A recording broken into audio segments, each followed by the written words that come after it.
Good afternoon and welcome. So ये law of equity start कर रहे हैं अपन आज से। बट ये लॉ ऑफ ट्रस्ट के अंदर मतलब जो पेपर रहता है उसके अंदर law of equity plus law of trust का रहता। तो इसलिए नाम दिखेंगे आपको लॉ ऑफ ट्रस्ट, बट ये थोड़ा डिफरेंट एक्ट है। ये इक्विटी लॉ बोलते हैं इसको। सो सबसे पहला क्वेश्चन इसके अंदर का, nature, origin, development of law of equity.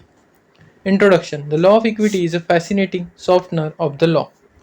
It arose because strict literal rules can sometimes lead to results that are legally correct but morally wrong. तो लॉ ऑफ इक्विटी एक सॉफ्टनर के जैसा काम करता है लॉ के अंदर। ये इसलिए अरोज हुआ ताकि जो स्ट्रिक्ट और लिटरल रूल्स थे वो बहुत बार ऐसे रिजल्ट्स देते थे कि वो लीगली करेक्ट थे but morally wrong. In India, equity isn't a separate set of codes as it is historically was in England, but rather a set of principles woven directly into our statutes. मतलब India के अंदर equity ऐसे separate set of code नहीं है क्योंकि वो England के अंदर सबसे पहले इस्टेब्लिश हुआ था. बट वो एक सेट ऑफ प्रिंसिपल्स है जिनको अपन ने डायरेक्टली अपने स्टैट्यूट के अंदर इम्प्लीमेंट करा है. Nature of equity. The core of equity is captured in the Latin maxim equitas sequitur legem. Equity follows the law. तो ये लैटिन टर्म है, इसका मीनिंग है equity follows the law. Its nature is supplementary. It doesn't aim to destroy the law but to fulfil it where it is silent or too rigid. मतलब ये supplementary काम करता law को ये supportive काम करता. इसका ये एम नहीं है कि ये लॉ डिस्ट्रॉय करे, बट जहाँ पे लॉ साइलेंट रहता है या तो बहुत रिजिड रहता तो उस वक्त इक्विटी काम में आता. In Indian context equity is defined by justice, equity and good conscience. मतलब इंडिया के अंदर इक्विटी को ही justice, equity and good conscience के रूप में देखा जाता. Discretionary. Unlike common law rights, equitable remedies like injunctions are at discretion of court. और ये जो भी इक्विटी लॉ ऑफ इक्विटी है इसके अंदर मोस्टली आपको डिस्क्रिशन ही दिखेगा क्योंकि डिस्क्रिशनरी रहता है. ये जज के ऊपर या फिर कोर्ट के ऊपर डिपेंड रहता है कि उसको जो भी रेमेडीज है, इक्विटेबल रेमेडीज, वो ग्रांट करना है कि नहीं. जैसे इंजंक्शंस इन्होंने एग्जाम्पल दिया. In personam. Equity act upon the conscience of a person rather than just the property itself. मतलब ये आदमी के सत विवेक बुद्धि पे काम करता. कंसायंस को सत विवेक बुद्धि बोला जाता, ना कि ये प्रॉपर्टी पे बेस रहता. मतलब आदमी कैसा सोचता वगैरह इस पे ज़्यादा बेस रहता without property dependence. Mitigating rigidity. It prevents a party from using a legal right as an instrument of fraud. मतलब ये प्रिवेंट करता किसी पार्टी को लीगल राइट यूज़ करने से अगर उससे मतलब वो फ्रॉड से क्रिएट हुआ होगा अगर तो. Origin. The English roots. To understand the Indian equity, we must look at the English Court of Chancery. In medieval England, the common law courts became so obsessed with the technicalities and writs that if a plaintiff made one tiny clerical error, they lost their case. मतलब medieval England जो था उसके अंदर common law courts सो obsess हो गए थे technicalities and Ritz के कारण. और अगर प्लेंटिफ के द्वारा थोड़ी सी भी प्लीडिंग के अंदर क्लरिकल एरर होती थी टाइनी, तो वो केस हार जाते थे. People begin petitioning the king for mercy. और फिर लोग किंग के सामने मर्सी के लिए मतलब माफ़ी के लिए पिटिशन करते थे.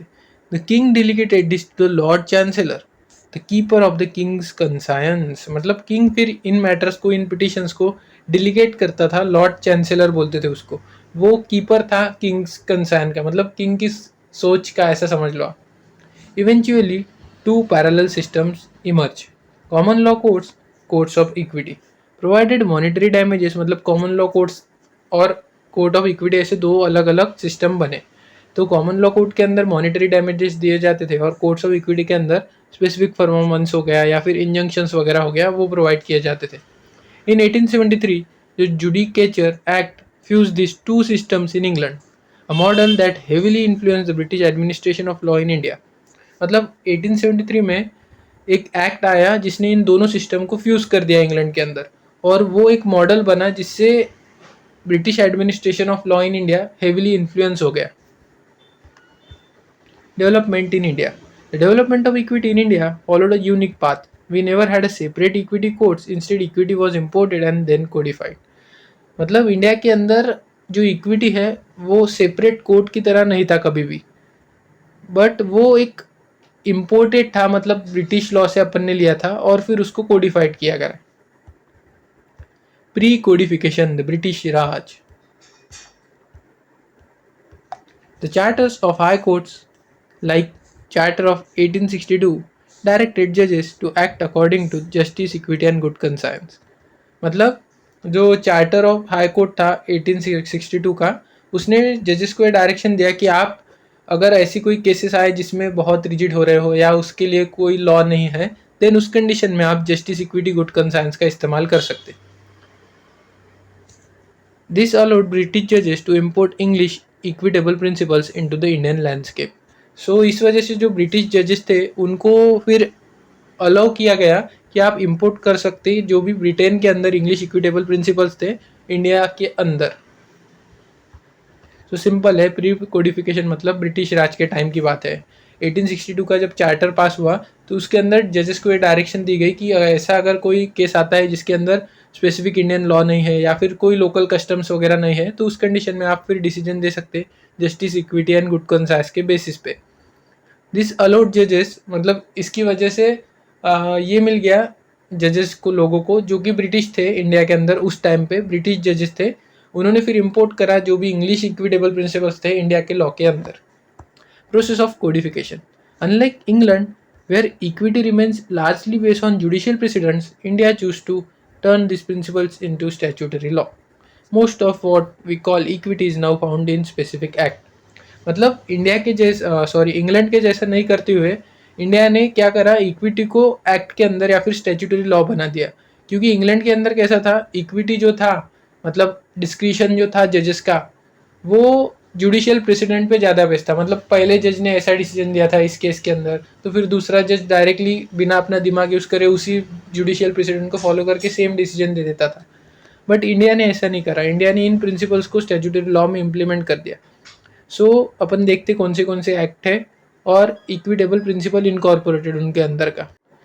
सो पहला है Indian trust act of 1882। The entire concept of trust is an equitable creation, मतलब ये पूरा इक्विटी पे बेस्ड था। देन आया अपना specific relief act 1963, cover specific performance, उसके बाद injunctions and rectification of instruments. Then Indian contract act 1872, concept like undue influence, relief against penalties and quasi contract. तो अपन ये सब टर्म्स देखने वाले हैं जब जब वो लॉज आएंगे। अभी अपन बात कर रहे हैं लॉ ऑफ ट्रस्ट की, तो आप सिर्फ ये समझ लो कि जो इक्विटी का कंसेप्ट था वो इंडिया के अंदर स्टैट्यूट में डाला गया, जैसे इंडियन ट्रस्ट एक्ट हो गया, उसके बाद स्पेसिफिक रिलीफ एक्ट हो गया, देन इंडियन कॉन्ट्रैक्ट एक्ट, उसके बाद transfer of property act 1882, the doctrine of part performance and the right of redemption in mortgages, तो उसके अंदर भी इक्विटी का प्रिंसिपल्स ऐड करा गया। The modern Indian position. Today Indian courts are courts of law and equity combined. Under Article 142 of Constitution, the Supreme Court has the power to pass any decree or order necessary for doing complete justice in any cause or matter. This is arguably the highest modern expression of equity in India. मतलब India के अंदर अभी जो law of equity and law अपना court of law थे वो दोनों एक ही कर दिए गए। अंडर आर्टिकल 42 ऑफ कॉन्स्टिट्यूशन के तहत सुप्रीम कोर्ट के पास ये पावर है कि वो ऐसी कोई भी डिग्री पास कर सकते या ऐसी कोई भी ऑर्डर पास कर सकते जो नेसेसरी लगे उनको, ताकि कंप्लीट जस्टिस हो सके कोई भी कॉज या मैटर के अंदर। मतलब वो डिस्क्रिशन पे आ गया अभी इनके जजेस के। सो इनका कहना यही है कि अभी जो अपने कोर्ट है वो डिस्क्रिशन के बेसिस पे भी न्याय देते और लॉ के हिसाब से भी देते। की equitable Maxim's in Indian law. He who seeks equity must do equity. If you want a fair result, you must act fairly yourself. Seen in section 51 of Transfer of Property Act. तो ये Maxim's अपन एक एक maxim पे एक एक video देखने वाले हैं क्योंकि ये शॉर्ट नोट में पूछे जाते हैं। तो अभी आप इतना ही समझ लो कि अगर आपको फेयर रिजल्ट चाहिए तो आपने भी फेयरली एक्ट करने को होना। He who comes equity must come with clean hands. A person seeking an injunction must not be guilty of fraud or misconduct. Equity aids the vigilant, not those who sleep on their rights. This is the basis of our statutes of limitation in India. तो simple Maxim's है, अपन इन पे एक एक video देखेंगे short note के लिए आते हो। Note, while equity is broad and an Indian जज cannot use equity to override a clear unambiguous provision of statute. मतलब कोई भी जज इक्विटी का इस्तेमाल तब नहीं कर सकता जब उसके लिए ऑलरेडी लॉ बना हो। वो तभी इक्विटी का इस्तेमाल कर सकता अगर लॉ ना हो या फिर बहुत रिजिड जा रहा हो procedure. Equity steps in only to fill gaps और इंटरप्रेट द लॉ ह्यूमनली। सो यही बोला इन्होंने। तो इधर एक क्वेश्चन एंड होता है अपना।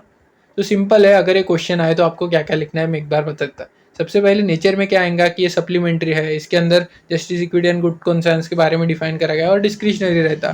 देन इन पर्सोनेम, इंडिविजुअल से रिलेटेड, मतलब एक आदमी कैसा सोचता है उस पर डिपेंड रहता, ना कि प्रॉपर्टी के ऊपर। उसके बाद मिटिगेटिंग रिजिडिटी कम करने के लिए। देन ओरिजिन क्यों हुआ, तो सबसे पहले कोर्ट ऑफ चांसरी आया इंग्लैंड के अंदर, उसने 2 पार्ट में डिवाइड करा, जैसे common law courts and court of equity. और ये भी कंसेप्ट लिख सकते कि पहले क्या होता था, अगर थोड़ा भी प्लेंट के अंदर एरर रहता था तो फिर आप केस हार जाते थे। देन उस कंडीशन में फिर पिटिशन फाइल किया जाता था किंग के पास कि हमें माफ़ कर दो। फिर किंग वो लॉर्ड चांसलर के पास भेजता था, फिर लॉर्ड चांसलर ने उनको 2 पार्ट्स में डिवाइड करा। कॉमन लॉ कोर्ट जिसके अंदर सिर्फ लॉ के हिसाब से चलता था, और इक्विटी के कोर्ट्स जिनके अंदर सिर्फ इक्विटी के बेसिस पे डिसीजन दिए जाते थे। देन 1873 में इन दोनों को फ्यूज़ किया गया। देन डेवलपमेंट ऑफ इंडिया कैसा हुआ, तो सबसे पहले pre कॉडिफिकेशन, British Raj.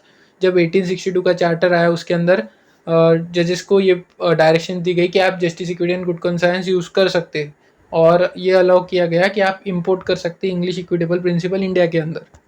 Then process of कॉडिफिकेशन, तो इंडिया ने क्या करा, उसको एक लॉ के अंदर ही डाल दिया। मतलब इंग्लैंड में कैसा था कि वो जुडिशियल प्रेसिडेंट पे बेस्ड था कि पहले जो डिसीजन आते थे उसके ही बेसिस पे अगर सेम मैटर आता तो फिर वही डिसीजन दे देते थे जजेस लोग।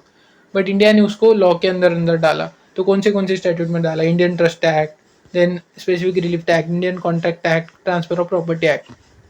और मॉडर्न इंडियन पोजीशन ऐसी है कि आर्टिकल 142 के हिसाब से कोर्ट ऐसी कोई भी डिक्री या ऑर्डर पास कर सकता है जो उसको नेसेसरी लगे ताकि कंप्लीट जस्टिस हो कोई भी कॉज या मैटर में।